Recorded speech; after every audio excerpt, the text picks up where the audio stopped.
What's going on, everybody? Welcome to another brand new installment of Renegades Reviews, exclusively here as always on the Casa D18 Studios channel. I, of course, am your host, the Renegade JJ Williams. Happy Wednesday, and today we're going to take a look at another Stephen King classic as we take a look at The Shining, starring Jack Nicholson, Shelley Duvall, Danny Lloyd, Scatman Crothers, Philip Stone, Joe Turkel, Barry Nelson, and Lisa and Louise Burns. What's going on, everybody? Thank you for joining me here once again for another brand new installment of Renegades Reviews. As I said in the introduction, it's Wednesday. Happy Hump Day. And today we're going to take a look at the Stephen King classic, The Shining.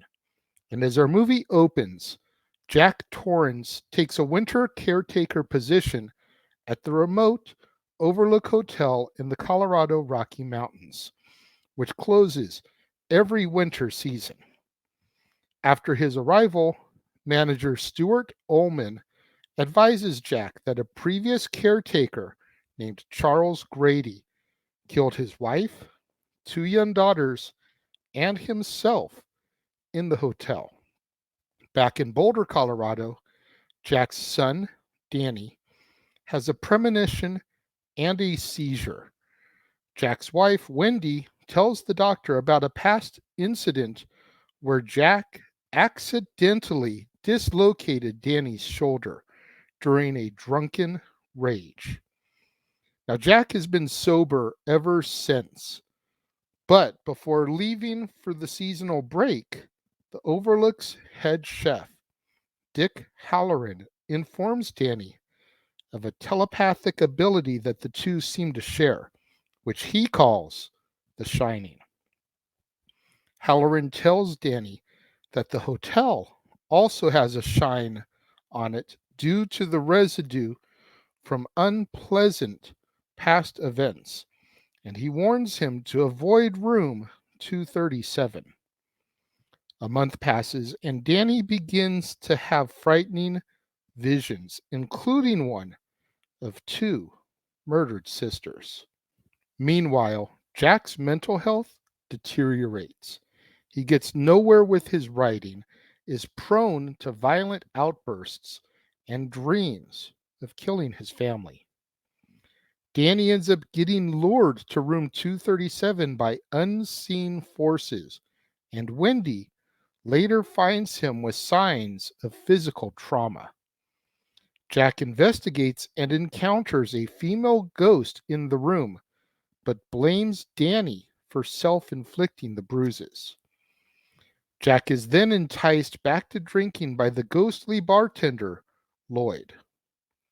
Other ghostly figures, including Delbert Grady, then begin to appear in the gold room.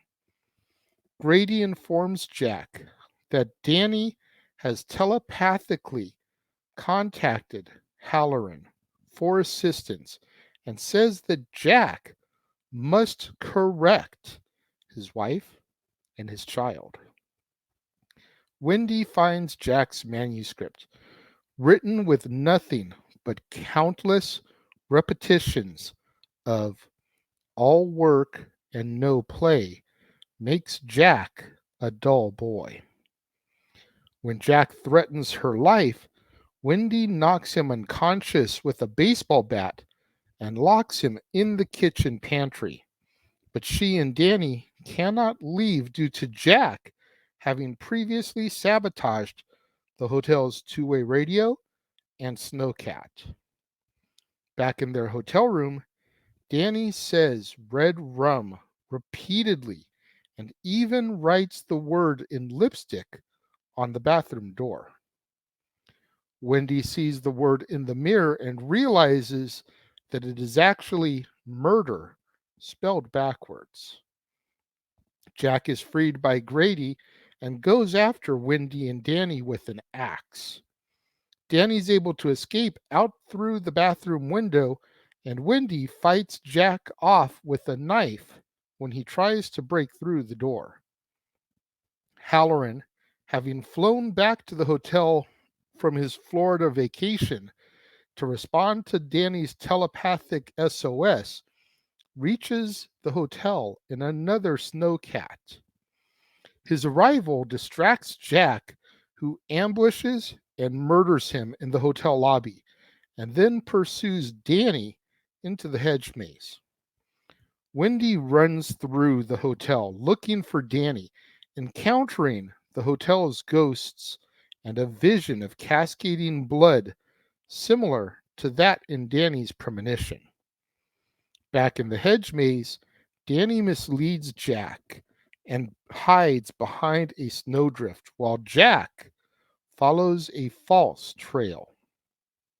Danny and Wendy reunite and leave in Halloran Snowcat, leaving Jack to freeze to death in the maze. We then are taken back into the hotel and shown a photograph in the hallway that depicts Jack standing amidst a crowd of partygoers from a July 4th, 1921 social as our movie comes to its close.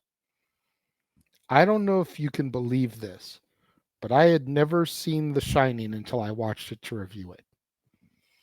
I've seen a bunch of the classic Stephen King horror movies.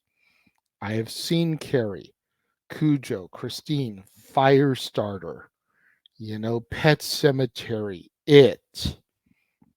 But I had never seen The Shining. And so it was kind of weird going back and watching this film with my current mental state when it comes to horror movies. Because ever since the mid 90s, nothing scares me when it comes to these movies. Ever since the Scream franchise and the giving away of the rules of the horror movies by Randy, played by Jamie Kennedy. So it takes a lot, I guess is what I'm getting at here, to try to really pique my interest. And because of that, I find myself being bored when I watch horror movies these days because nothing surprises me, nothing scares me.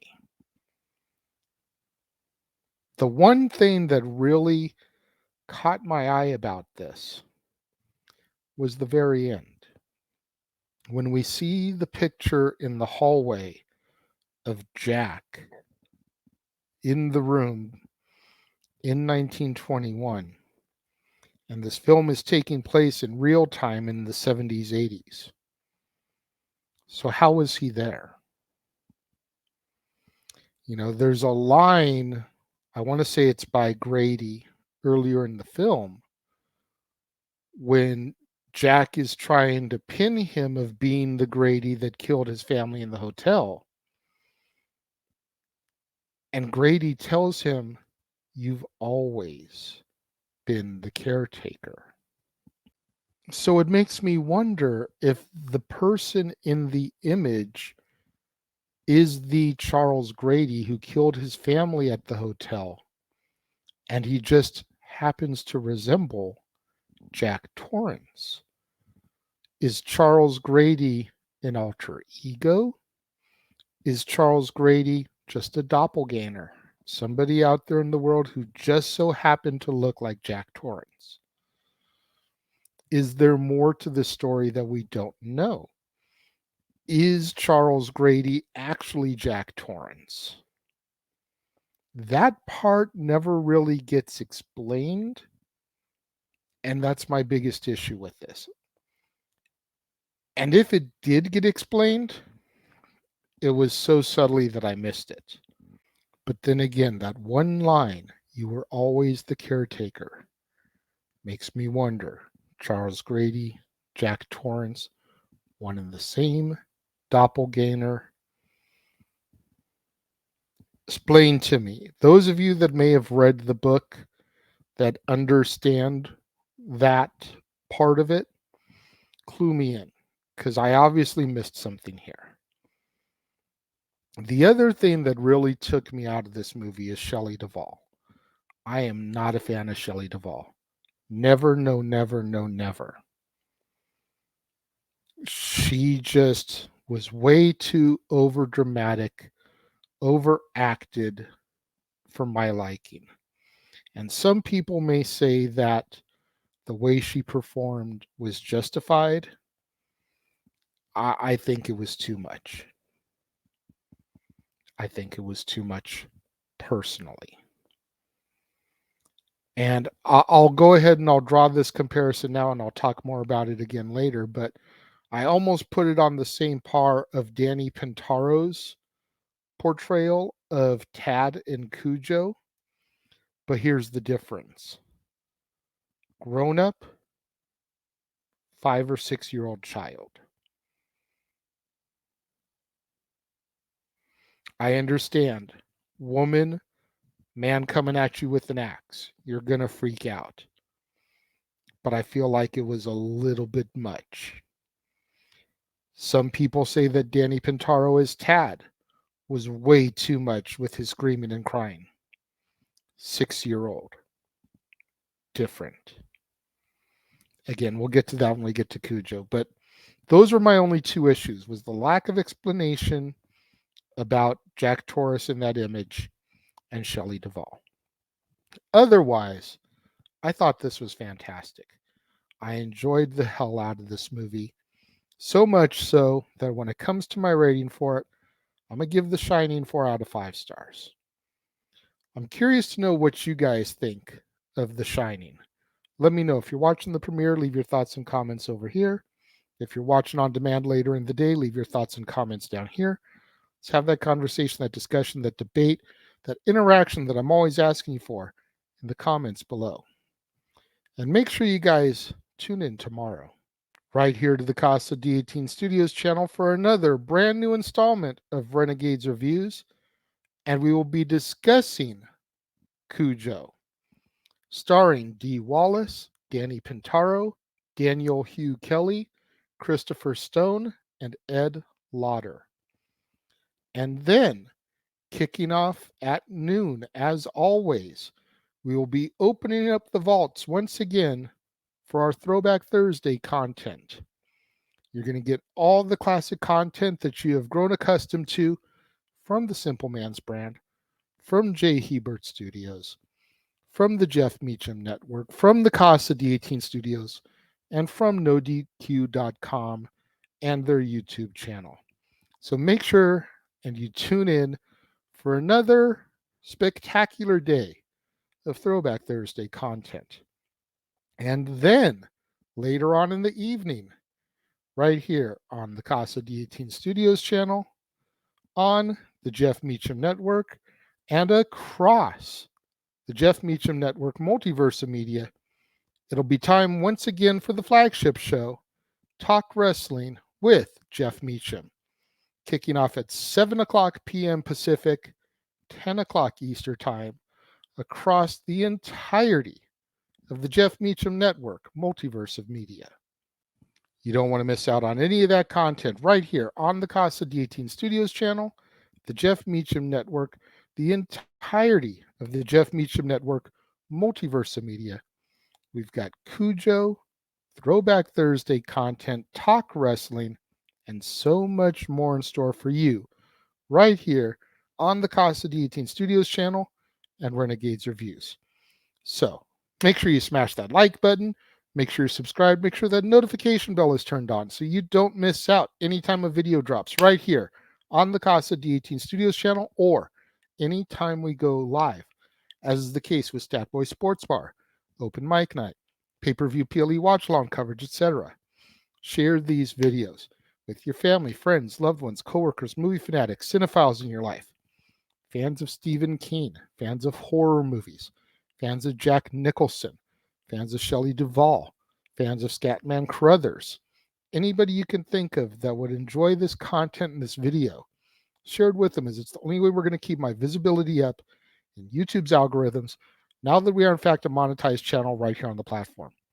Thank you once again to everybody out there who joined me and tuned in today. It means so much more to me than you guys will ever know. I will see you guys next time.